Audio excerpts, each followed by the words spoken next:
Ողջույն բարեկամներ, շնորհակալություն հետևելու համար, շնորհակալություն նյութերը տարածելու, բաժանորդագրվելու, իդեպ եթե բաժանորդագրված չեք անպայման բաժանորդագրվեք, եւ այսպես մենք գրեթե ամեն օր միասին քննարկում ենք, թե ինչպես հետմիշտ ճանապարհներով Փաշինյան Նիկոլը, մասնավորապես վերջին 5 տարվա մեջ հնարավոր բոլոր ձևերով խախտում Հայաստանի սահմանադրությունը, տարածքային ամբողջականությունը, մի խոսքով օրենսդրական դաշտում էլ երևի տեղ չի մնացել, որտեղ ինքը հանցագործ չլինի, որպես վարչապետ։ Խոսում ենք նաև, որ եթե խորհրդարանական ընդդիմությանը այս ամեն ինչը խանգարեր, ձեռք չտար, նա անպայման ինչ-որ մի միջոց ձեռք կառներ, ամենամինիմալ բանը, որ նա կարող էր անել, ասենք մանդատները վայր դնելն է։ Եվ ասես մի քանի օր առաջ Սերժ Սարգսյանի հավատարիմ ուժերի կողմից նախաձեռնվեց Փաշինյան Նիկոլի նկատմամբ իմպիչմենտի գործընթաց, որը միանգամից Ռոբերտ Քոչարյանի ուժը համարեց դեմարշ իր նկատմամբ։ Պահանջում են Նիկոլ Փաշինյանի հրաժարականը, դաշնակներն ու քոչարյանականներն ասում են Օսամայի նկատմամբ։ Եվ այսպես,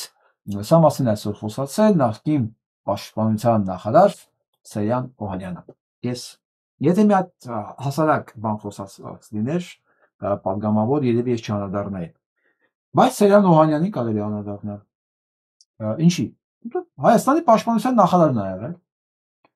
Քարոյա պատերազմի ժամանակ էլի պաշտպանության նախարարն է եղել։ Այսինքն իրեն մի քանի հիմքեր կային խոշոր, որ ինքը հայտնվեր դատարանում։ Այդ չեմ ասում, որ իր առաջի տեղակալը հետո դարձավ Նիկոլ Փաշինյանի պաշտպանության նախարար, խոսքը Դավիթ Տոնոյանի մասին է։ Այսինքն այս ամեն ինչը ցույց է տալիս, որ իրաց հարաբերությունները, ջերմ հարաբերությունները առ այսօր մնացել են նույնը։ Այսինքն սա ոչ թե անձնական ջերմ հարաբերությունների մասին է խոսքը, այլ համակարգային, որ առաջվա պաշտպանության նախարար Սեյրան Օհանյանը ոչ մի հակասություն չունի ցեղասպան, ազգասպան, կապիտուլանտ Փաշինյան Նիկոլի հետ, ինչքան էլ որ ուզում է իրար վրա շիշ շպրտեն, ինչքան էլ որ ուզում է իրար հայրումայր հայոեն, ես միշտ ասել եմ, որ սրանք բոլոր իրար հետ կազմակերպված։ Հիշում եք այն Գեգամ Նազարյանի ժպիտը սրանց հետ շփվելու ժամանակ, կազմակերպված երկիրը տանում են կործանման, եւ այսպես ինչ ասում Սեյրան Օհանյանը, ասում է իմպիչմենտ ներկայացնելու համար հիմքեր են պետք։ Այդ հիմքներն այսօր առկա չեն։ Պատկերացնում եք, ասում են իմպիչմենտի համար պաշտպանության նախարար, բանակից հասկացող, դե կարծում եք ինչ այն ինքը օրենքից չի հասկանում, իհարկե հասկանում է, որովհետև գոնե ինքը ռազմական կրթություն ունի։ Ինքը հաստատ Տարո Մարգարյանը չի, այն նստած կրթություն ունի եւ ինքը հասկանում է ինչ է նշանակում հիմք իմպիչմենտի համար, ինչ է նշանակում լինել հանցագործ, ինչ է նշանակում չլինել լիազորված անձ եւ ասենք ստորագրել ինչ որ նոյեմբերի 9-ի փաստաթղթի տակ, որ ստորագրությունով հանձնել Հայաստանի տարածքից հողեր, ստորագրությունով հանձնել Արցախ, Թուրքին տալ Հայաստանի տարածքներ, գյուղեր, Թուրքին թույլ տալ առեսօր մնա Հայաստանի տարածքում, ինքը շատ լավ հասկանում է, որ դրանք բոլորը ոչ միայն հիմքեր են, դրանք ծանրացուցիչ, ծայրագույն մեր հանգամանքներ են, որը ենթարկվում է, որը կոչվում է մի բառով հայրենիքի նկատմամբ դավաճանական գործողություններ։ Եվ այս ամեն ինչը Սեյրան Օհանյանը չի տեսնում, ասում է դա դեռ հիմք չի։ Եվ ասում է նա խոսքով եթե հիմքերը առկա չեն, դա նշանակում է նախորդ գնա ձախողման։ Եվ դե հենց դա այն է, ինչ Փաշինյան Նիկոլը ուզում է։ Ինքն ասեց հիմքեր չկան, եւ ինքն ասեց եթե չկան, ուրեմն ցանկացած գործողությունների նկատմամբ նշանակում է գնալ կանխատեսված ձախողման։ Մի քիչ հետ գնա ով էր Սեյրան Օհանյանը, ինչ էր ասում 2018 թվականին։ Հարգելի պարոնայք, սա 18 թվականի ապրիլի 28-ին է։ Մայիսի 1-ից առաջ, մի քանի օր առաջ։ Հարգելի պարոնայք, դուք մեր հերոսական ժողովրդի նույնքան զավակներն եք, որքան հանրապետության քաղաքների հրապարակներում ծովի պես ծփացող ժողովուրդը։ Բաժանված լինելով իրարից տարբեր կուսակցությունների կրծքանշաններով, մայիսյան եռատոնին ընդառաջ մենք կարող ենք մեր իսկ ձեռքերով մահացու տակառ պատրաստել մեկ փոքրիկ անկախ պետականությանը։ Եվ այստեղ կոչ անում բոլորին, ասում եմ ընդունեք սա որպես ընկերոջ երկրի ռազմաքաղաքական իրավիճակին քաշ ծանոթ տիրապետող գործ չի պատճառաբանված կոչ։ Ուզում եմ մայիսի 1-ին աշխատավորների համերաշխության միջազգային տոնին ընդառաջ փողոց դուրս գանք խաղաղ հաղթանակած։ Իսկ 18 մայիսի 1-ը դառնա իսկապես մեր ժողովրդի համար զարթոնքի միասնական օր։ Թվում է ինչ լավ բան է ասում, չէ՞։ Լավ բան ասում են ժամանակ մեր ականջներին սա հնչում էր որպես բան, բալասան, որ պաշտպանության նախարարը կոչ անում միանալ ժողովրդին այդ բազմահազարանոց եւ երկիրը չտանել փոստություններին։ Մենք եշանակ չենք մտածում, որ այս մարդը նույնիսկ լինելով քաղաքական գործիչ, ինքն իրեն տենց ադրում կոչում, որ տենց իշխանությունը տալուց հետո մեծահոժար տեսնելով ինչ կատարվեց պետության հետ, այսօր կասի ոչ մի հիմք չեմ տեսնում Հայաստանը հանձնած, ծախած, սպանած Փաշինյան Նիկոլի դեմ impeachment գործար իրականացնելու համար։ Հարցս ուղղակի հռետորական ընդունեք։ Կա արդյոք Հայաստանում մեկ get մարդ, որ կարող է իհարկե մարդ համարի, որ ինքը կարծում է, որ Հայաստանում կարող է լինել ընդդիմություն այներ խորհրդարանում նստած։ Առնվազն գոնե իդեմս սրանք։ Խնդրեմ երկրորդը։ Իշխան Սարհատարյանի գիտեք, impeachment-ի ճանապարհով գնալ Նիկոլ Փաշինյան հեռացնելու համար պետք է գեներացնել փողոցը, այսինքն քանի փողոցում բան չկա, գեներացված մարդ չկա, impeachment-ի պետք չի գնալ։ Բոլոր պատճառները բերվում են ինչի պետք չի իրականացնել impeachment-ի գործընթաց։ Ասեմ ձեզ, տխմարն է impeachment-ը դա իրավական գործընթաց է, որը փողոցի հետ ընդհանրապես կապ չունի։ Այդ ուրիշ բան է փողոցում լիներ 100,000-անոց մարդիկ, մասաներ, որոնք կտրուկ ունակ էին պահանջել ստականքի հրաժարականը, այդ դուք ում շունն էիք։ Դուք ում էիք պետք ընդհանրապես։ Այդպես մի ժողովուրդ, այդպես մի քանակ հավաքեց անցած տարի ուղիղ այս ժամանակ Բաղդադ գետադարձը։ Հավաքեց չէ, նշանակում հնարավոր է հավաքել մարդիկ ուղղակի վստահելի մարդ են ավանգալի։ Դուք ամեն անգամ հավաքել եք եւ այդ մարդկանց ուղարկել եք տուն։ Ասում եք չկա ժողովուրդ։ Դասում չկա, մենք էլ ինչ անենք, մենք էլ չենք կարող impeachment անել։ Impeachment-ի ճանապարհով գնալ Նիկոլ Փաշինյանի հեռացնելու համար անհրաժեշտ է գեներացնել փողոցը, որպես փողոցային ճանապարհով հաջողենք իրավիճակը հասունացնենք, հասնենք նպատակներին, հա։ Ամբողջ հոդվածը նրա մասին է, թե իրանք ինչու պետք է չսկսեն impeachment-ի գործընթացը։ Իմ բոլոր քննադատություններով հանձնվեց Սերժ Սարգսյանի նկատմամբ, Սերժ Սարգսյանը ուղղակի բացահայտեց, ես չգիտեմ նպատակավորներ, գուցե վրեժխնդրության համար, գուցե ուղղակի պետք է իրան մի հատ սրանց ցավացնել, բացահայտեց, որ այս բոլորը ինչ որ խոսում են պարլամենտում ինչից դժգոհում են, դա ուղղակի մեղմ ասած ոչ այնքան խելոքներին ուղղված ներկայացումը, որի մասին մենք անընդհատ խոսացել ենք, բայց գիտեմ, որ Քոչարյանի մասնավորապես երկրպագող շատերը մտածում են, չէ, ինչ ես ասում, Քոչարյանը փրկելու է։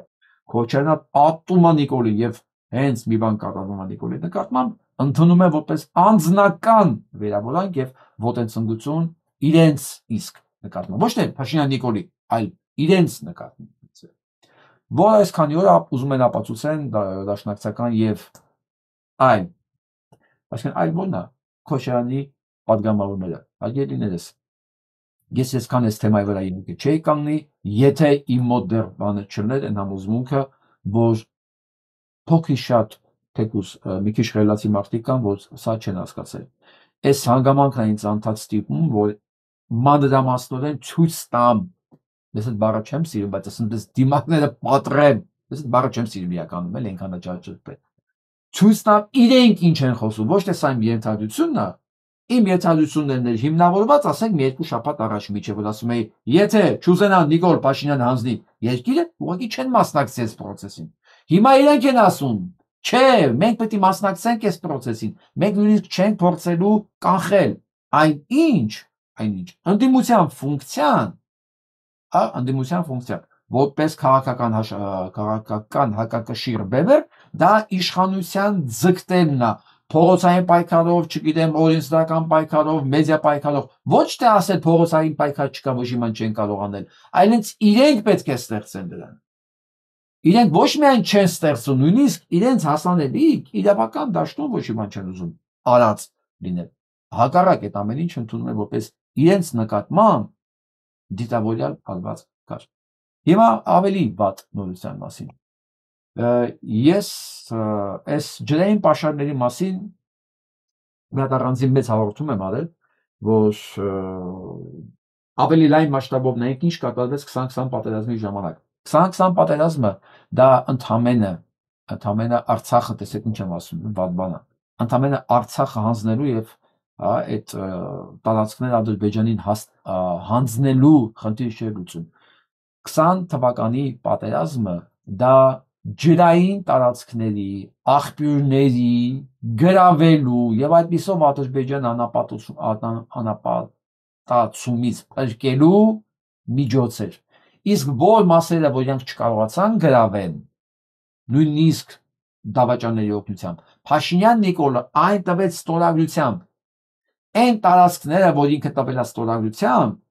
մասնավորապես Քարվաճարի բոլոր ամբողջ աղբյուրները, դրանք օդի նման, ոչ թե ջրի նման, օդի նման անհրաժեշտ էին Ադրբեջանին փրկվելու համար։ Եվ դա այս տականքը տվեց Ադրբեջանին։ Հիմա սա երկրորդ բանը։ Մենք այս հաղորդման ժամանակ խոսացինք, որ Արաքսի վերևում, Ախուրյան գետի վերևը, Ախուրյան գյուղի Գյումրիի վերևի մասում Թուրքիան կառուցում է մեծ ջրամբար, մեծ շինարարական աշխատանք է իրականացում հենց Արաքս գետի կողքը, որը ենթադրում է, որ կարող է Թուրքիան վերցնի ու փոխի Արաքսի հունը եւ տանի իր տարածքով, ամեն դեպքում կարող այնքան քչացնի Արաքսով եկած ջուրը հավաքելով իր մոտ, որ դա լուրջ էկոլոգիական աղետ ստեղծի ոչ միայն այդ շրջանի, այլև Արարատյան շրջանի համար։ Եվ այսօր դրա մասին պարզ գրում են, արդեն խոսում են, որ Թուրքիան որոշումը, ոչ թե որոշումը, այս գործողությունները, այս մասշտաբային շինարարությունները, որ արվում է Արաքսի ափին, դա հենց այդ նպատակով է արվում, որ թքած ունի Հայաստանը, կանապատանա, չի անապատանա։ Ի վերջո այս նպատակը Հայաստանը կործանելն է։ Դա կլինի ջրով, դա կլինի զենքով, դա կլինի Փաշինյան Նիկոլի ձեռքով, որին միջալոց լծված են եւ օգնում են հենց նույն Քոչարյան Ռոբերտից սկսած մինչեւ իր բոլոր ճիվաղները ընդորում դան գումարեք այս քայլարասների։ Բոլորը իրար հետ լծված են Հայաստանը կործանելու, անապատացնելու, մի խոսքով հայաթափելու ծրագրին։ Ես չգիտեմ, սրանից ավել ինչ փաստեր են պետք, որ հավատանք, մենք հասկանանք, որ մենք չենք կարող մեզ թույլ տալ ուղղակի пассив նստել եւ ոչինչ չանել։ Այսինքն ցանկացած մեր օրը պետքա միտված լինի սրանց ինչ որ ձևով տեղահան արմատախիլ անելու, տեղահան անելու, արմատախիլ անելու, սրանք հասարակական պարսավանքի ձևով կլինի, քարոզով կլինի, կոնկրետ գործողություններով կլինի, սրանք պետքա արմատախիլ անեն, կամ իրանք արմատախիլ կալվեն, կամ մենք որպես ժողովուրդ արմատախիլ կանենք եւ կդադարվի գոյություն ունենալ Հայաստանի տարածքում։ Կմնանք ուղղակի գաղութների ձևով, ինչ որ եկեղեցիների շուրջը հավաքված։ Եվ այսպես մի հատ լսենք ինչ ասում։ Այդ հողերը, որ ասում եք հանձնել են, քանի մարդեր ապրում այդ հողի վրա 30 տարվա ընթացքում, քանի մարդեր ապրում այդ հողի վրա, ինչ ավելացված արժեք էր ստեղծվում այդ հողերի վրա մեր բանակի համար, մեր պետության համար, քանի կոպեկի հարկ է գեներացվել, որ մեր զինվորը ավելի շատ աշխատավարձ ստանա։ Հիմա հարցս ուզում եմ ուղղեմ այն նախկին գեներալ, նախկին պաշտպանության նախարար, ինչ եմ ասում նախկին գեներալ, որտեղ իմ համար հայկական բանակում գեներալ չկա, գեներալ ավելի շատ իմ մոտ ասոցացում է բացասական երանգի հետ, դա սենց անկալվում զինվորական, որն ունի ռազմական ազդեցություն եւ նա ծառայեցնում է այդ ռազմական ազդեցությունը թշնամու օգտին։ Սա փաստ է։ Հիմա ինչ է ասում տականքը, որ ինքը հողերը հանձնել է նրա համար, որտեղ այդ հողերը եկամուտ չեն տալիս։ Հիմա ես հարց եմ ուզում տամ բանին, կոնկրետ այսօրվա խոսացողին, էլի այդ Փաշինյան Նիկոլին չեն առաջինին։ Դուք կատարյալ անգրագետ եք, ասենք դուք լուրջ եք ընդունում, որ սա հիմք չի իմպիչմենտի համար, հա, Սեյրան Օհանյան, հա։ Այսինքն մարդ ասում է, հողերը տվել են, որովհետև իրանք բավարար փող չէին տալիս։ Հիմա հարց եմ տալիս ես։ Սա ձեր համար հիմք չի։ Խոստովանեք, որ դուք կատարյալ տգետ եք, եւ դուք չեք հասկանում, որ դա այդպես չի կարող լինել, եւ ասեք, այո, իր ասածը հիմք չի իրան իմպիչմենտ ենթարկելու համար, եւ իր ասածը օրենքի տրամաբանության մեջ տեղավորվում է։ Ասեք։ Որտեղ դու չես կարող ասես, չէ, ինքը օրենքի տրամաբանության մեջ չի ասում, հետո էլ ասես հիմքեր այսօր արկա չեն։ Ասա Սեյրան Օհանյան։ Ասա, կամ դու կատարյալ տգետ ես, կամ դու հանցագործություն ես կոծկում։ Այսինքն երկրորդ տարբերակ չկա, սա քո խոսքերն է, սա իմ մեջ բերումները չի։ Խոստովանիր, որ դու կատարյալ տգետ ես եւ դե հանցագործություն չես տեսնում։ Եվ մնացած բոլորը, ովքեր աշխատում են Փաշինյան Նիկոլ, դատախազ, ԱԱԾ, քննչական, հատուկ քննչական, դա իշխան զրծուսիբիլ կա։ Խոստովանեք, որ դուք բոլորը այնքան տգետ եք, որ սա մեջ հանցագործություն չեք տեսնում, հանցակարգ չեք տեսնում։ Եվ գնացեք ու վառեք ձեր բոլոր տեսակի դիպլոմները, շքանշանակները, ընդհանրապես այն ինչով դուք սենց եկել եք հասել եք իշխանության այդ պաշտոններին, որովհետև ասեն չի կարա միջնակարգ կրթության մեկը դառնա գլխավոր դատախազ կամ ԱԱԾ պետ, կամ պաշտպանության նախարար։ Դուք տալեք այդ ամեն ինչը վառեք, որովհետև դուք հաստատեցիք, խոստովանում եք, որ այս ամեն ինչը հանցագործություն չէր, հանցագործ հայտարարություն չէր,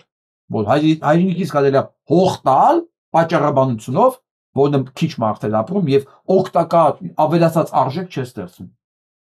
Դուք պատկերացնում եք։ Այսինքն Իսրայելը տարածք պիտի չունենա, դրանց տարածքը տեսել եք։ Անապատա։ Իրանց ոչ մի տարածք, իրան ոչ մի արժեք չի ստեղծում։ Իրանց տարածքի վրա արժեքը ստեղծում է մարդը։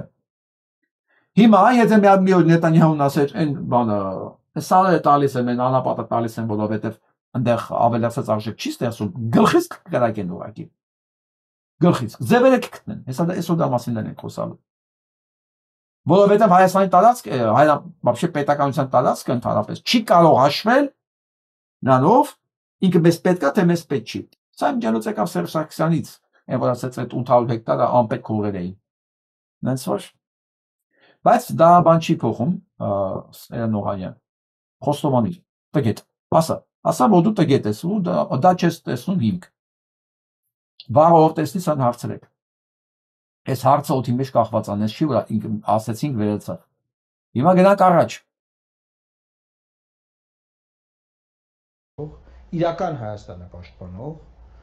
Իրական Հայաստանը պաշտպանող, իրական Հայաստանի քաղաքացիություն իրական Հայաստանի մեջ ձեր։ Արցախը երբեք չի մտել իրական Հայաստանի մեջ։ Արցախը երբեք չի մտել իրական Հայաստանի մեջ։ Լսեցիք։ Հիմա այս ոչնչությունը իբր ինքը նիկոլական չի, բայց իր համար Արցախը երբեք չի մտել իրական Հայաստանի մեջ։ Տեսեք ինչ է կատարվում։ Տեսեք ովքեր են։ Սրանք բոլորը հիմա անցել են իբր հակառակ դաշտ, ընտրություններ են մոտենում, սկսում են ինչ-որ հականիկոլական բաներ խոսալ։ Իբր։ Սա հնարավոր է մոռանալ, ժողովուրդ, վաղը հնարավոր է մեկը գնա սրան ձեռ տա, ձայն տա։ Սրան կամ սրան։ Լսեք սա։ Եթե չբացվենք արտաքին աշխարհ, եթե այսպես մնանք փակված, մենք կվերածվենք բնատնտեսության, որի վախճանը շատ աղետալի կարող է լինել։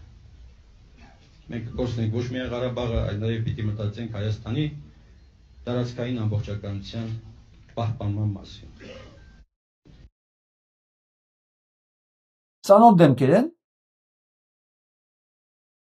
Ծանոթ դեմքեր են, սրանք միշտ իրար հետ են եղել։ Միշտ, ես որ ասում եմ, մեզ չեն խաբել երբևէ, իրանք միշտ եղել են, իրանք միշտ խաբել են, իրանք միշտ դավաճանել են, սրանցից ոչ մեկը նոր չի։ Տեսնում եք սրանք ովքեր են, միշտ իրար հետ են եղել, ու այսօր են իրար հետ։ Այսօր են իրար հետ, ուղղակի ամեն ժամանակ տարբեր հրամաններով, տարբեր երկեր են երգում, բայց երբ որ մենք իրանք ձեն ենք տալի, չի նշանակում իրանք մեզ խաբել են, չէ, իրանք մեզ չեն խաբել, Այդ մենք ենք, որ հիշողություն չունենք։ Մենք ենք թույլ տալիս, որ մեզ խաբեն, որտեղ մարդուն կարելի է մի անգամ խաբել։ Երկրորդ անգամ որ խաբեն, նշանակում է ինքն է ուզում։ Այլապես հնարավոր չի։ Ինքը վախենում է, որ Արցախը պետք է կորցնեն։ Իսկ հիմա կասի, տղայեք, պահեք։ Տղայեք, բա Արցախը պետք է տայք, բա ինչ պետք է անեք։ Ուղղակի ոչ ժամանակ ինչ որ պետք է գալիս է, ինչ պետք է ասում։ Ասեն ոնց այդ մոլ Մանուկյանը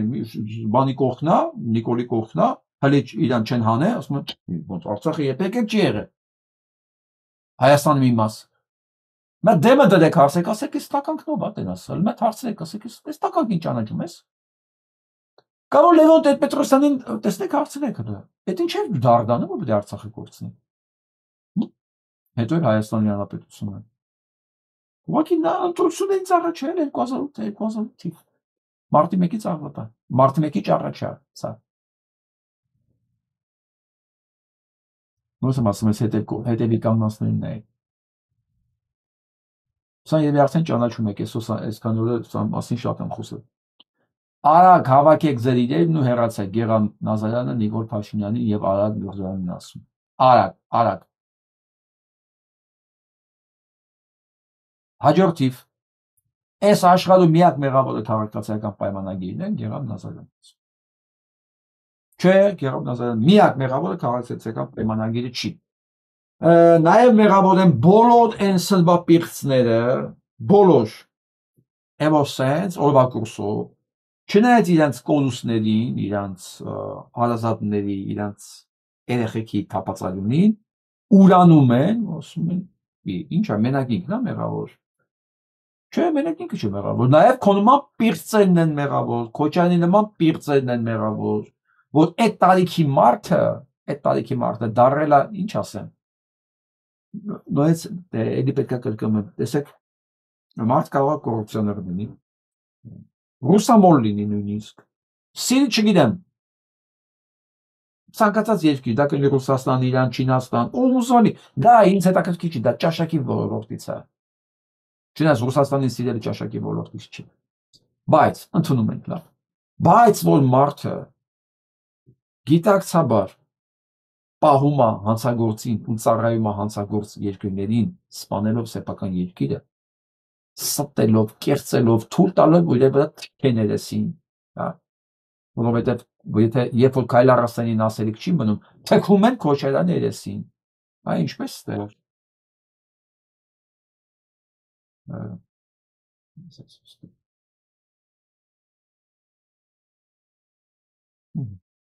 Ինչպես ստեղ։ Ալեն Սիմոնյանը Ռուսաստանի մեղադրում է հիբրիդային պատերազմի Քոչարյանին գործակալ լինելու մեջ։ Այսինքն այս եկամարտը Քոչարյանը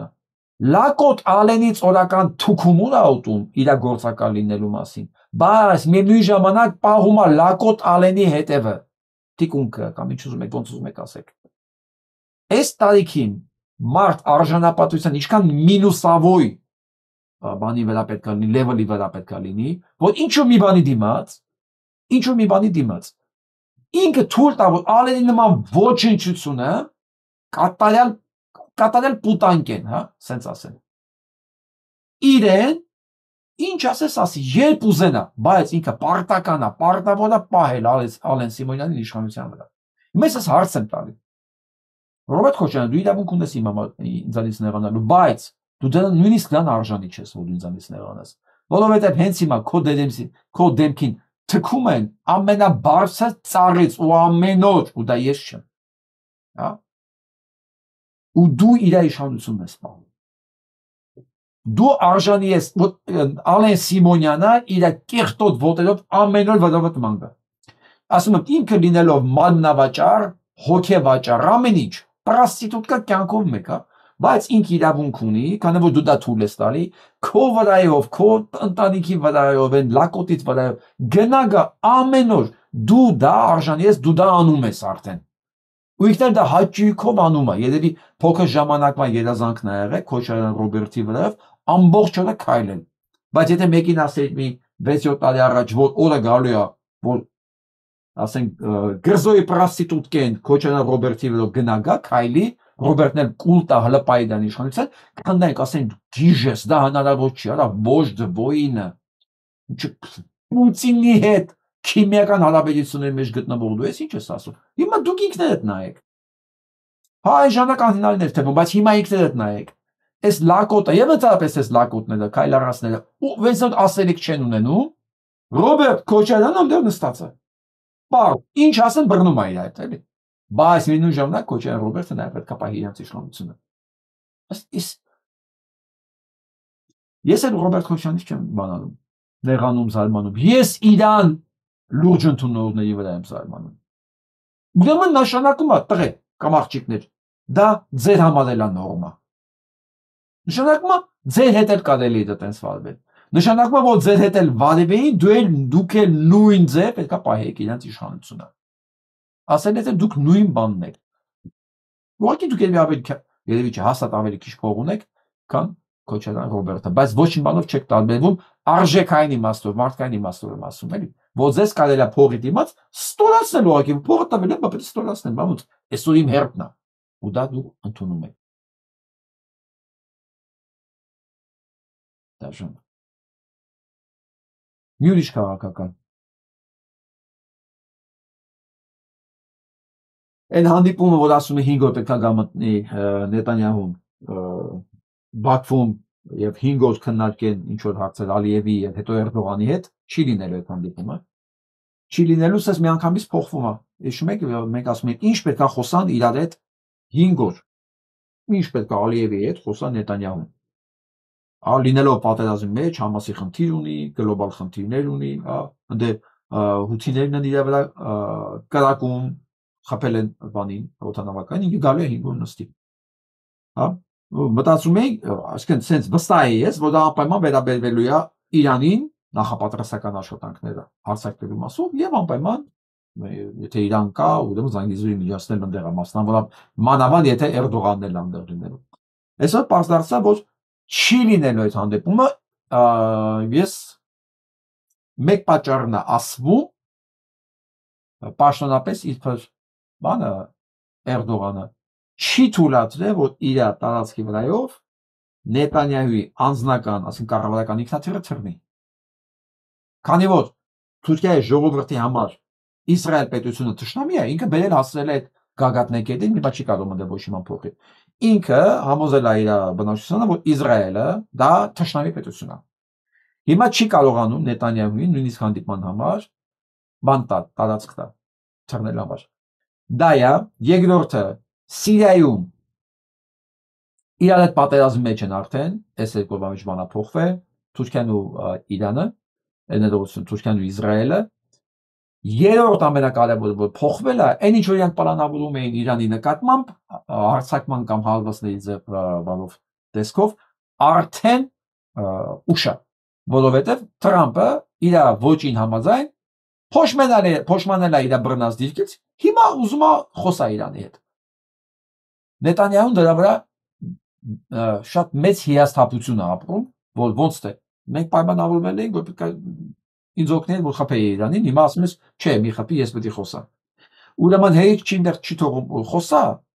հակառակ հələ մի հատ էլ բան է, Սիրիայում Թուրքիային աջակցում այս բաների մեջ, այսինքն Ամերիկան մի հատ տուպիկի մեջ է դրել Նետանյահուին, որ ինքը էլ Բաքվում 5 օր մնալու եւ ընդհանրապես հանդիպում ունենալու բան չունի։ Սիրիայում Թուրքի դեմ է, Իրանն էլ չի կարողանում խփի, որովհետեւ Թրամփը կարծիքը փոխվել է։ Մի խոսքով էլի մեր բախտը անկախ մեզանից մեր բախտը էլի դες։ Տեսեք ընդամենը 2 օր հետո այդ հանդիպումը պետք է լիներ։ Բայց այսօր ցենց աշխարհագրությունը, աշխարհակաղակական վիճակը անենց է փոխվում, որ մեր ճակատագիրը որոշում է մեզանից հեռու ընդհանրապես 3-րդ, 4-րդ կարգի հանգամանքների հիման վրա։ Դաժանա չէ որ մարդը իր սեփական ճակատագրի մեջ ոչ մի դեր չունի, բայց դա մեր ընտրած, ասեք իմ այս բաները կա, որ մեծ հիասթափություն է ապրում, հա, որ բանը Իրանը բանը Թրամփը փոխել է Իրանի եւ Սիրիայի նկատմամբ, հա, իր վերաբերմունքը, այնտեղ քաղաքականություն սկսել է Թուրքիային օգնել, Իրան հետ ուզում է բան խոսա, արդեն երկխոսության մեջ մտնի, ստեղ մանրաժանգ է Նետանյահուն ու չկայացավ իրենց համագործակցությունը, որի արդյունքում ես մտածում մենք շատ պետքա տուժենք բնականաբար։ Բայց նենց չի որ մենակ լավ լուրերով է, Ադրբեջանն ու Բելարուսը համատեղ զենք կարտադրեն, ասեմ դեպի մնաք։ Հետաքրքիր է, չէ, որ Բելարուսը հապկի շրջանակում իբրև Հայաստանի բարեկամն է, ռազմական իմաստով էլի, բայց Ադրբեջանի հետ է ինքը զենք արտադրելու։ Այս աշխարհում ոնց որ Ռուսաստանի կողքը բոլոր երկրներին թույլատրված է զենք արտադրել, սա ինչ եմ ասում, բացի Հայաստանից։ Հայաստանին թույլատրված չի զենք արտադրել, ոնց ասեմ ձեզ, Հայաստանը չկա այնքան, այսինքն ինքը այնքան չկա, որ ինքը զենք արտադրի։ Իմջանոց ինքը այդքան չկար նաև Ռոբերտ Քոչարյանի ժամանակ, ինքը այդքան չկար նաև Սերժ Սարգսյանի ժամանակ։ Ինքը առավելևս հիմա գոյություն չունի Փաշինյան Նիկոլի ժամանակ, որովհետև զենք արտադրելը նույնիսկ պատրոն, փամփուշտ չի կարող արտադրել, որովհետև փամփուշտ նույնիսկ արտադրելը արգ այն ինչ որ Իսրայելն էր առաջարկում մեզ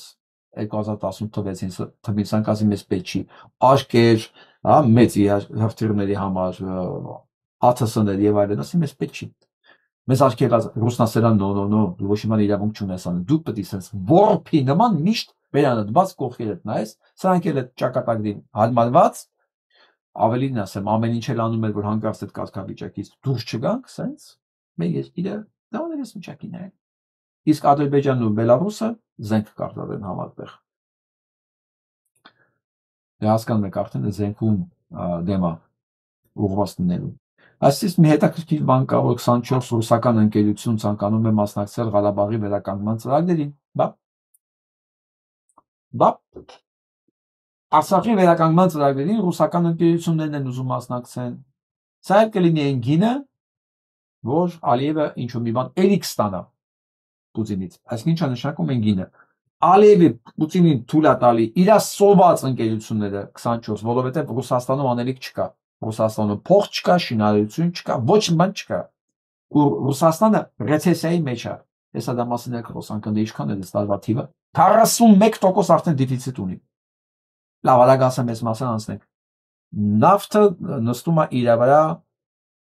4000 ռուբլի կարծեմ, այդ բարելը։ Մի խոսքով նավթը հիմա միջազգային շուկայում ավելի էժանական ինքնարժեքը, որը ստանում է Ռուսաստանը։ Ռուսաստանի նավթը թանկ նավթ է, ինքը դժվար շատ խորքից է հանում եւ ինքնարժեքով բարձր է։ Այսօր միջազգային շուկայում գինը ավելի ցածր է, քան ինքը իր ինքնարժեքն է։ Այս տարվա բյուջեն իր դեֆիցիտի հասնում է մոտավորապես 41%, սոսկալի, սարսափելի վիճակ է եւ այսպես դրա համար, որպեսզի ինչ-որ մի քանի տնտեսություն գոնե աշխատի, Ալիևը պայմանավորվել են, որ այդ կազմակերպությունները գալու են Արցախում ինչ-որ շինարարություններ անել։ Հասկանում եք, որ Արցախի շինարարությունները մեծ շուկա չի դրանց համար, բայց նույնիսկ դա էական է գոնե 24 ընկերությունների համար, որ աշխատի։ Հիմա հարց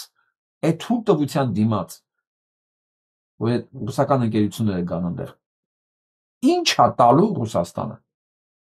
Բնականաբար ինչ որ մեր հաշվում մի բան։ Այսօր չեմ կարող ասել դա ինչը կլինի, բացարձակապես չեմ կարող ասել, բայց այն հանգամանքը, որ ռուսական ընկերություններն են Ադրբեջանում, ոչ թե թուրքական, իմջալուց ասեմ, բոլոր տեղերում թուրքական ընկերություններն են շինարարություն անում։ Դա պատրաստում են անել նաև Ուկրաինայում, դա պատրաստում է, դա արել են Սիրիայում, մի խոսքով բոլոր տեղեր թուրքական շինարարություններն են գնում որպես էժան աշխատուժ։ Դե հասկանում եք, որ որակ այնտեղ չի կարելի սպասել, ոչ էլ էս ռուսներից կարելի է որակ սպասել։ Բայց թուրքական ընկերություն են, բայց Ադրբեջան թուրքականը չի գնում։ Թուրքերն էլ փողի կարիք ունեն շատ, այնտեղ էլ լրիվ բան, ինֆլյացիան խեղդել ամեն ինչ։ Բայց ռուսականներն են գնում։ Սա էլ մյուս հարցն է, թե ինչի կարող է Էրդողանը չի թողել, որ բանը ինքնաթիռը գնա։ Ամեն ինչ հնարավոր է։ Երևի սրանից են նեղված մեր Արցախի ընկերները ի վերջո, տեսեք, ես բան չէի կարող պատկերացնել, որ դատապարտում եք նման քաղաքականություն ու դրա միջազգային լեգիտիմացումը։ ԼՂ փախստականների իրավապաշտպան միություն։ Փաստորեն արցախցիները վերջը որոշեցին բողոքեն ռուսների դեմ։ չգիտեմ ես ռուսական շինարարական կազմակերպությունների Արցախ գնալը այս սրա վրա ազդել է թե չէ, բայց սա առաջի ծիծեռնակն է եւ առաջի բանն է, որ ես լսում եմ, որ արցախցիները բողոք են ներկայացնում Ռուսաստանը։ Ինչա սա նշանակում։ Այս պատկերացումները ընդհանրապես Ալիևների այս այդքան քրիստոնեա մերձ հակականությունը, հա։ Ես ինձ եմ հասկանում ուղղակի, քանի որ իրանք ոչի բան չունեն, ժառանգական, որպեսզի ապացուցեն, որ մենք էլ ազգ ենք, մենք էլ ստեղ ինչ-որ իրավունքներ ունենք Արցախում կամ որտեղ ամբողջը քրիստոնեական ժառանգությունը, փորձում են Հռոմի պապի ձեռքով ու այս Կիրիլի, գեներալ Կիրիլի ձեռքով ինչ որ այս ֆոնի տակ Երևան, դե այդ բան հանդիպումից հետո Հռոմի պապը գնաց, հիմա սպասում են Կիրիլի ձենը եւ հագալու ճիշտ ասած, այտենց կբանել ունեմ, սպասումներ ունեմ։ Ամեն դեպքում կատակը մի կողմ, բայց այս կարգի պիրծ երկու կենտրոնից քրիստոնեական վերաբերմունք քրիստոնեական ժառանգության մարդասիրության նկատմամբ սա խոսում է ընդհանուր համակարգի եւ Հռոմի Վատիկանի համակարգի կոռումպացվածության, դե ռուսական համակարգի կոռումպացված մասին լինելու խոսալու առիթ կարծում եմ նույնիսկ չկա, կարիք չկա, որովհետև եթե ասում ենք Ռուսաստան, պատկերացնում ենք կոռուպցիա, եթե ասում ենք կոռուպցիա, պատկերացնում ենք Ռուսաստան, նաև Ռուսաստան, հա։ Չէր կարող Ռուսաստանի մեջ ստալինիստներ կած եկեղեցին, հա, ուրիշ ձև լիներ, դե չէր կարող լինել։ Բայց այս լավա որ այս բողոքը գնացել է, չնայած որ Հաագայի դատարանը ճանաչել է Արցախի տարածքում բոլոր եկեղեցիները հայկական, բոլոր, բայց սա չի ազատում Կիրիլին հանցագործ եւ հանցակից լինելու մեջ։ Ինքը պատկերացրել է փաստորեն հազարավոր քրիստոնյաների, հայերի, սպանած, մորթած, երեխեքի սպանած նաեւ պատմամշակութային կոթողներ ավիրած պրծած մարդու։ Բոլորը կարծեն, բանը սատանիզմ էլի, սա ուրիշ ես բառ ես չեմ կարող օգտագործել։ Դրա համար ես բազմիցս ասել եմ, որ արդեն 10 տարուց ավել այս եկեղեցի չեմ գնում։ Մեկ կարող է, ասենք Մանհետնում հոգնած լինեմ, սիրտս մի քիչ հանգիստ բան ուզենամ, մտնեմ մի հատ ասենք կաթոլիկ եկեղեցի մի քիչ նստեմ, հանգստանամ, աղոթեմ, նույնիսկ կաթոլիկ նմանակ։ Բայց այնց հատուկ գնամ երկրպագեմ, այս բաների տոնակատարությունների մասնակցեմ, այս ամենը տեսնելուց հետո, իմանալուց հետո, ոնց կարող է մարդ սրանց մեջ իրեն լավ ու ազատ զգա։ Վերադառնանք Հայաստան։ Սա նայեք մի հատ։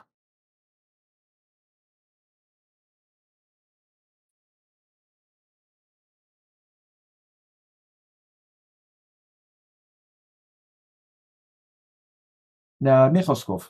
ասենց ասեմ, որ Հայաստանում մի քանի բան կա, որ արդեն պետականորեն թույլատրված է։ Նախ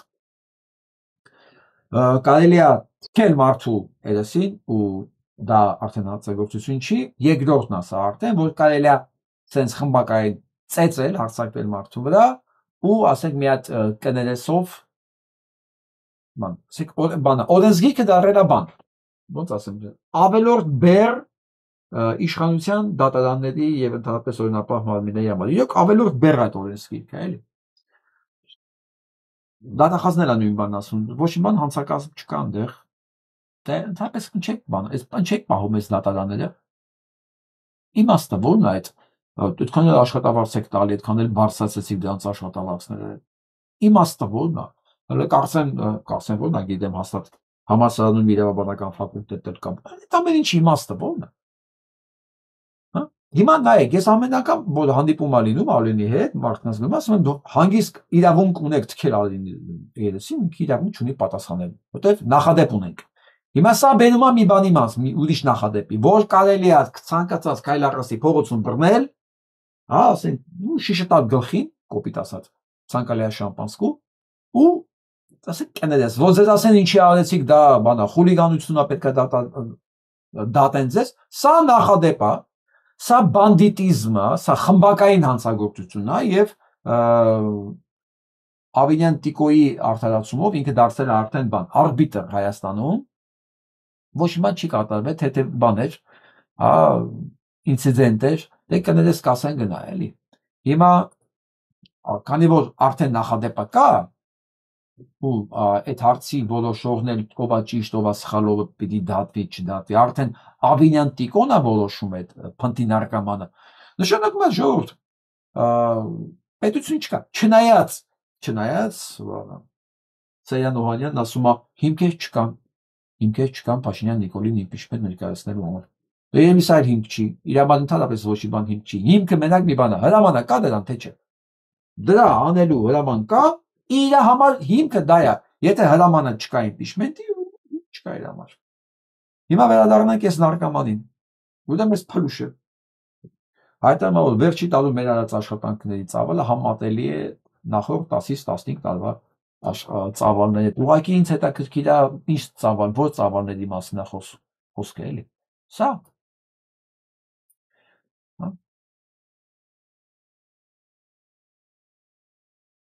Օրինակ սա ընկնելու բեռնատար մեքենաները փոսերի մեջ, որովհետև մենք այդ աշխատանքները իրականացնել ենք ի տարբերություն նախորդ կառավարիչների։ Ասեք, Սրիապերտիկ համար, Եզուս, ասեք, Կամ ասենք գուցե սա այս մասշտաբների ոչ բան չի եղել։ Սա ավտոբուսն է։ Ավտոբուսի մեջ է։ Անձև է գալի ավտոբուսի մեջ։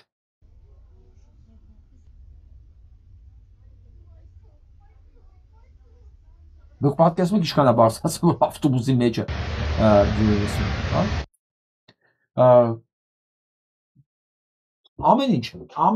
ամեն ինչ հնարավոր է։ ԿՊ-ն անզորությունից աթոռները կորցնելու վախից տեղի տվեց հնարվան հարցի պես երթվեց աշկ փակել բոլոր անօրինականությունների վրա։ Ինչի վախից, որովհետև Արամ Սարգսյանն ասեց, հենց մեր թաղապետին կփակ, ձեր իշխանությունը կվերանա Երևանում, որովհետև ես եմ ձեզ պահում։ Խնդրեմ։ Այ ինչ է նշանակում իշխանություն, այ ինչ է նշանակում օրենք, ինչ է նշանակում ընտրել Արամ Սարգսյան, ինչ է նշանակում ընտրել Փաշինյան Նիկոլ եւ ինչ է նշանակում հիմքեր կան impeachment-ի համար, թե չկա։ Սա հասկացող մարդկանց համար է։ Ես այս վերջերս բռնասել եմ ինձ մտքի վրա, որ նույնիսկ երբ որ ոչ adekvat կոմենտ եմ կարդում, ես նայում մտածում եմ,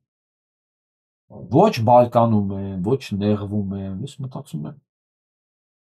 դες ամեն ինչի մեջ դա էլ է նորմալ էլի։ Դա էլ է նորմալ, որովհետև բոլորը adekvat լինեին, սրանք չեն կարող իշխանություն լինել։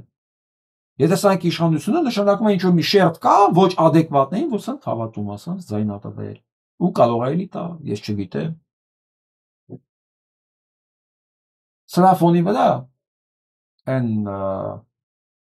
Գրզոյի անձնական անառակը Ալեն Սիմոնյանը հայտարարեց, որ վաղն էլ լինի ընտրություններ, իրանք մեկը հաղթելու են բանի ընտրություններում։ Ես կարծում եմ հենց պաշտպանության նախկին նախարար Սեյլան Օհանյանի եւ այն Իշխան Սաղաթելյանի հայտարարություններն իրենց այդքան ոգևորել, որ ոչ մի պարագայում այդ վարձկանները իրենց դեմ դուրս չեն գալու, բայց պիտի ասեմ անգրագետներ, ուրեմն դուք բոլորդ իրենց Սերժ Սարգսյանն ներառյալ, բոլորդ իրենց համախառն արդյունքում ունեք քվեների 20%-ը, 15-ից 20, 18, բայց մաքսիմում ասում 20%-ը համախառն, այն 80%-ը ամենաբարձր ծառից թքած ունենա ձեր վրա։ Եթե առաջ թքած ունենա ձեր վրա, հիմա ավելի շատ որոշակի եւ ավելի կոնկրետ բան արած ունենա ձեր վրա։ Այնց որ քեզ է Սեյան Օհանյանը կպաշտպանի, թե Իշխան Սաղաթելյանը կպաշտպանի, թե չի պաշտպանի, դուք գոյություն չունեք բոլորդ իրար հետ։ Հիմա այստեղ հարցը մնում է մյուս կողմը։ Հայաստանում կծնվի մի ուժ ռեալ, որ դուրս կգա, կասի ես այլընտրանք եմ։ Որովհետև որ Բագրատ գետադարձ ասեց ես այլընտրանք եմ, մենք տեսակ մի օրվա մեջ ինչքան մարդ եկավ դուրս։ Որովհետև իրան ոչ մեկ դեռ չէր փորձել։ Չէր փորձել։ Հետո տեսան որ ինքն էլ է գետադարձ, ուղարկած նույն կենտրոնի կողմից, հասկացողները հասկացան միանգամից, եղան մարդիկ, որ պահեցին մի 5-6 ամիս, որ ասեն, չէ, ինքը վերջի ճշմարտությունն է, իրան պետք է հետևել, իրան պետք է օգնել, միջև իրան կմարեր ամեն ինչը։ Ուզում ասեմ, այս ժողովուրդը պատրաստ կանգնած է, այդ 80%-ը մարդ եմ անգալիս, ուժ, կրասի դուրս գասի, ես պատրաստ եմ պատասխանատվություն վերցնել։ Եթե լինի, սրանցից ոչ մի բան չի մնալու։ Եթե չլինի, չստացած դժվար է համար կանխատեսելը, թե ինչ կլինի այդ պարագայում։ Գնանք առաջ։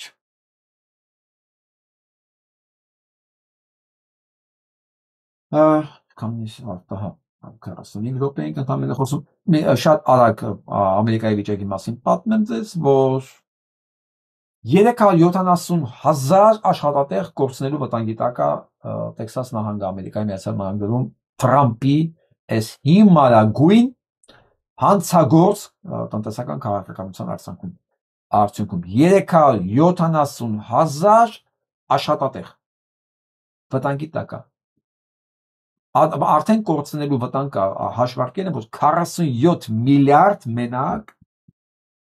համախառն արտանակից կորցնելու է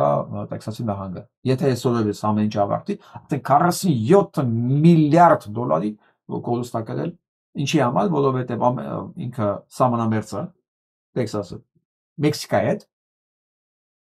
ինքը ապրանքների հսկայական շրջանառություն էր, մոտավորապես 106 միլիարդ տարեկան շրջանառություն, 106 միլիարդի շրջանառություն, իրենք հələ 47 միլիարդ են որ կորի, մտածում են ընդեր մի ձև կգտնեն կես իրականացնելու համար, եթե այսօր վերջանա այս հիմարությունը, բայց վստահ եք, ոչ մեկ չի կարող կանխատեսել վաղի ինչա լինելու Թրամփի պարագայում։ Սրանք թվեր են, ես թվեր սիրում եմ, մյուս մեծ կորուստը, ոնց կարող է տեսնան ինքը կորուստ չունենալ։ Հսկայական կորուստը, լրիվ արդարացված, լրիվ 71% կորուստ ունի, տեսնա։ Եվ այդ բաները, եւ սա մենակ բաները չի,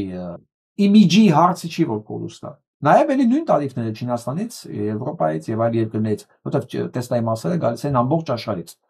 Ամբողջ աշխարհը Իլոն Մասկին մասեր մատակարարել։ Ես ուղղակի չեմ հասկանում ինքը ինչով էր մտածում, երբ որ ինքս ակտիվորեն այս ամեն ինչը նախաձեռնում էր։ Ուրեմն ամենամեծ կորուստը ինքը ունի։ Նախ մասերի առումով, երկրորդը իմիջի առումով 71% նշանակում է երեք ինչքան աշխատատեղ կարա կորցնի։ Հսկայական, ես ոչ մի լավ բան չեմ սպասում տնտեսության իմաստով Ամերիկայի Միացյալ Նահանգները։ Այս է արդեն ուղիղ թվերը այստեղ կա, այս ընկերը շատ լավ ասում է, այստեղ ասում է այն ինչ որ միատեսեք մի պար։ Ուրեմն BYD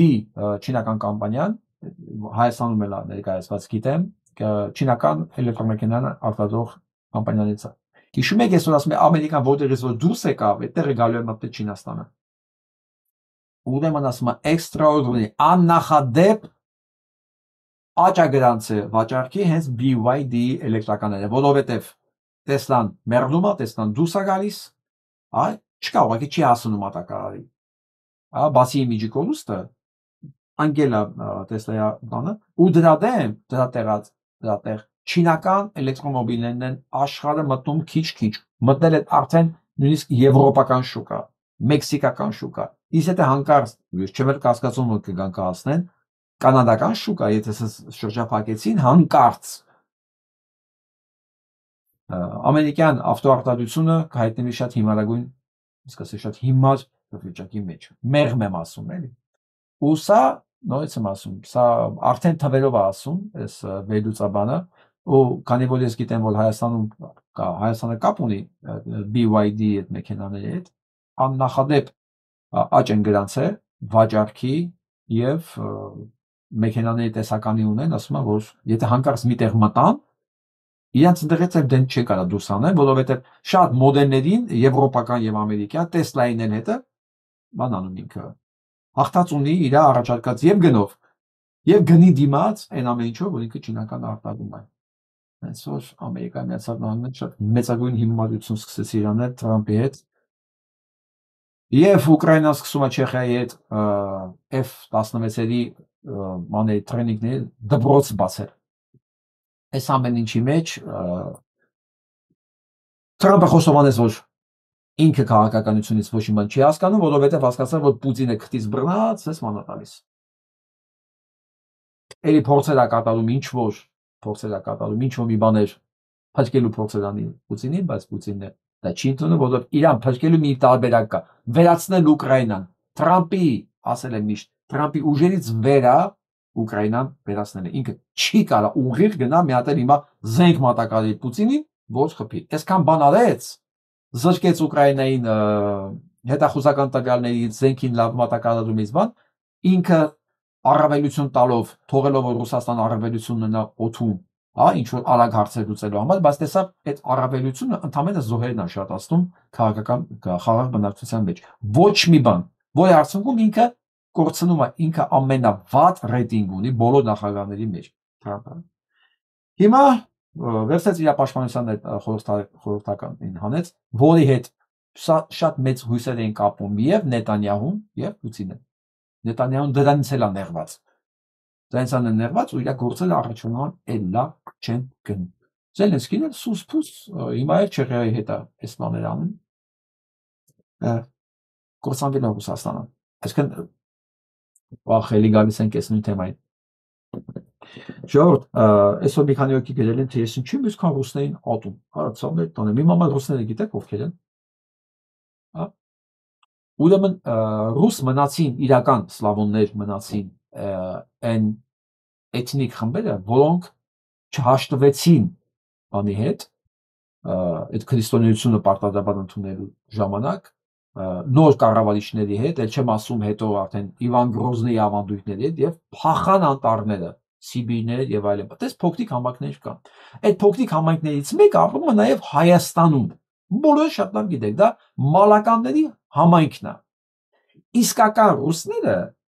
իսկական սլավոնները, որ ասում ենք ռուս պատկերացում ենք, հա, այ որ ուզում եք պատկերացնեք, իրենք են։ Ոնց կարելի է իրենց նկատմամբ ինչ որ բան ունենալ, հա, հակակրանք ունենալ։ Արտակարգ ժողովուրդ են, որտեղ եղել են բացի օգտակար լինելուց ոչ մի բան, վատ, ոչ մեկ չի տեսել։ Ես անձամբ մեծ հարգանք ունեմ այդ մշակույթի նկատմամբ։ Իրենք իմ համար մշակույթ են։ Դա է, մնացած դրանից հետո այն ինչ որ կատարվել է Ռուսաստանում առ այսօր, այդ նույն մալականներն են դրանից տուժած, այն մյուս բոլոր օրիգինալ, հա, մի մասը ապրում է բանը, Արևմտյան Ուկրաինայում, Արևմտյան Բելարուսիայում այդ չխառնված այդ մողոլ թաթարական այդ միքսի մեջ չհայտնված այդ կեղտոտ մասան, որ ապրում է հեռուներում, իրանք են տուժված այդ բանից, մասայից։ Անենց հաստատվել Ռուսաստանը ղեկավարել են հիմնականում իրենք։ Դա մալականների մեղքը չի, դա իմ մեղքը չի, դա Արևմտյան Ուկրաինայում ապրող այդ սլավոնների իրանք են, չէ՞։ Ռուսաստանի կորիզը հիմքը իրանք են եղել։ Այդ մեջտեղում, այդ Վոլգայի կողքերը, Մոսկվայի կողքերը, այդ առաջացած կոնգլոմերատը, այդ խառնուրդը, դա Ռուսաստանը չի։ Դա Ռուսաստանի տարածքն է։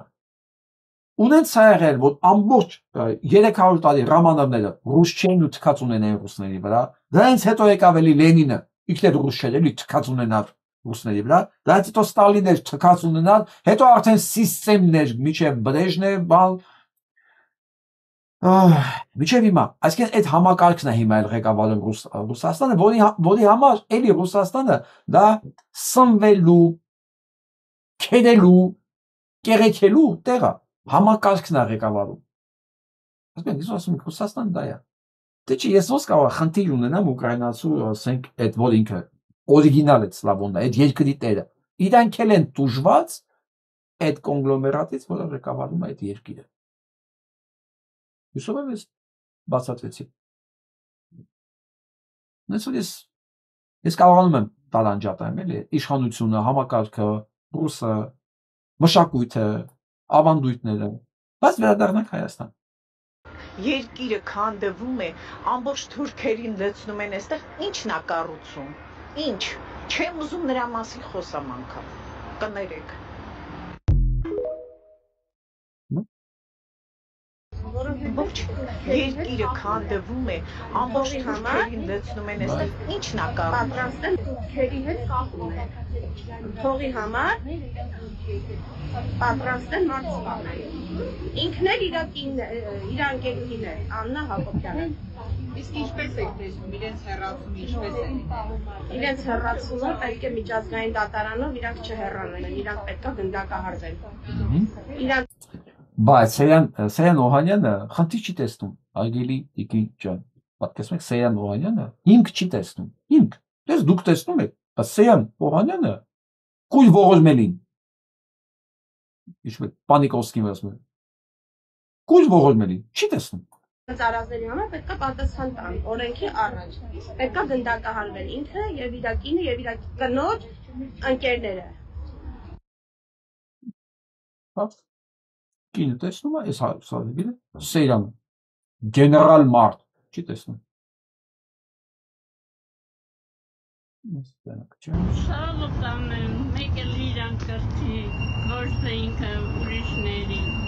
Մեր կրթությունը մեզ այսեն բավարար է, իրակրթությունը առաջ իրանք կրթվեն, հետո ուրիշին կրթեն։ Ճիշտ է։ Ասում են տգիտությունն է գերակայում շատերի մոտ։ Այսինքն դա ծառելի է բանալ, ով է տգետ, ես, դու, բոլորս է տգետ չեք, ծառօրինակը մարդիկ են, բայց աշխարհը։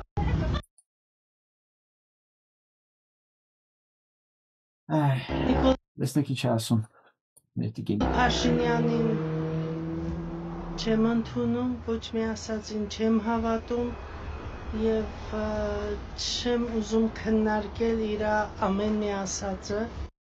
Ինչքան դժվար են չէ խոսքեր գտնում, որ հայոյանք չհնչի։ Որովհետև ոչ մի բանի չեմ հավատում, բոլորովին չեմ հավատում, շարունակաբար միայն լսել ենք խաղաղություն, խաղաղության պայմանագիր ստորագրում, ուր է խաղաղությունը, երբ որ մինչև այսօր կրակում են, չեմ հավատում ոչ մի բանին։ Լսում ես Ալեն Սիմոնյան, դու հիմա գնա նախապատրաստի 26-ների ընտրությունների, 26, այս ժողովուրդն է, ինքն է քեզ ցետ տալու։ Հետո չզարմանաս, եթե այն ժամանակ Վարդանիկ Ղուկասյան կլինի, թե օրիգինալ Վարդան Ղուկասյան կլինի, կամ չգիտեմ ով կլինի, որ սենց նույնիսկ ամենաչճանաչված, ամենա այն կասկածելի դեմքը, որ կասի ես եմ իրան ձեն տան։ Որտեղ 80% ժողովրդի, բոլոր ուղեղ ունի, մարդ ապընտրում, մարդ, ուժ, ում կարելի է վստահել։ Տեսնենք մեր ընկերն ինչ ասում։ Ես մեր լավ կլինի բոլորն էլ հեռանան, ես մեր գլխին ցավանք են դրանք, պատուհասների հավաքածու։ Եթե պարլամենտը նստած իրար ուտում են, ինչ են ցույց տալիս, ինչ են ցույց տալիս ազգին, այլ ազգերին, որ մենք կարող ենք կռիվ անենք, ստե մենք ժողովրդին էշի տղենք դրա ապրում ենք, էշը իրանք են, որ էշեշ բաներ են անում։ Այս լսենք։ Տեսնում ընդդիմության առաջնորդ։ Վայ, ոչ մեկին։ Իսկ եթե ընտրելու լինեիք Սերժ Սարգսյանի կամ Ռոբերտ Քոչարյանի միջև ում կընտրեիք։ Ոչ մեկին։ Սրանով էլ այսօր ուզում եմ ավարտեմ, որ դուք հասկանաք, դուք բոլորդ ոչ մեկ եք։ Դուք բոլորդ ոչ մեկ եք, այնտեղ Նիկոլը ոչ մեկ ու ոչ մեկ, առաջարկում են էլի ընտրի Սերժի Քոչարյանի մեջ, ժողովուրդը ասում է, չէ, ոչ, նյետ։ Այսօր սա ի նկատի ունեցեք։ Ի նկատի թող ունենան և ճիվաղացիները, նիկոլացիները, և այն քաղաքական գործիչները, որոնք մտածում են, որ իրանք ինչ-որ պատասխանատվություն են ժողովրդի առաջ և ինչ-որ բան պետք է անեն։ Ժողովուրդը սպասում է, բոլորին ասում է ոչ։ Մնացածը ձեր խնդիրն է արդեն, ոնց կարող եք